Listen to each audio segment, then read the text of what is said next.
Samantala, nagbabala po ang Department of Health sa mga taga-Leyte na huwag basta-basta po uminom ng tubig sa kanilang mga gripo, lalo pat nagpositibo po sa bakterya ang samples na nakuha po sa tubig doon. At ikinuwento naman po ng ilang mga magkakapitbahay sa bayan ng Kananga kung paano sila nagtulungan sa panahon po ng delubyo. Narito po report ni Dante Perello.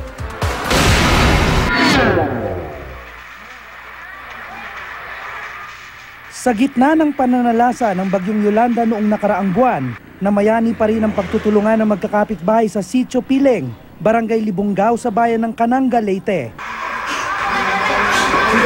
Habang tinatangay ng malakas na hangin ng mga bahay, nananatiling nakatayo ang bahay ni Genevieve at Maria. Dito nakisilong ang kanilang mga kapitbahay na nawalan ng tirahan. Sama-samang nagkubli ang nasa 10 pamilya sa kanilang maliit na bahay. Sa lakas ng hangin, makikita sa video na naglipara na ang ibang yero.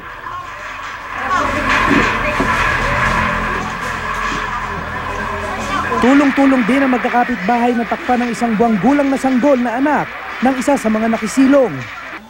Nang matanggal na rin ang bubong ni Genevieve, isang babaeng may kapansanan ang kinailangan nilang pagtulong-tulungang buhatin nang lumipat sila sa bahay ni Maria.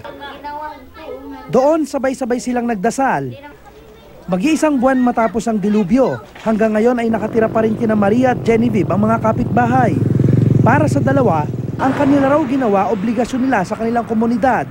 Dahil pahirapan pa rin ang supply ng malinis na tubig sa Tacloban City, Leyte, karamihan sa mga evacuee, sa gripo na lang kinukuha pati ang kanilang inuming tubig.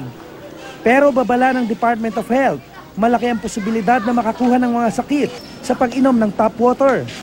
Sa 45 water sample kasi na sinuri ng ahensya sa buong Leyte, 20 ang nagpositibo sa fecal coliform.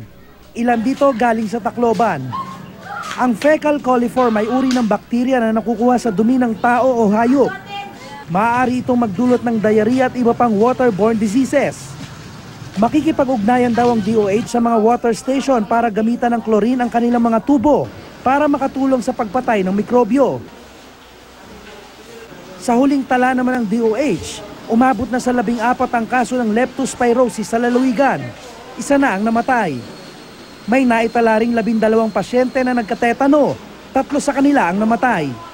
Dante Perello, GMA News.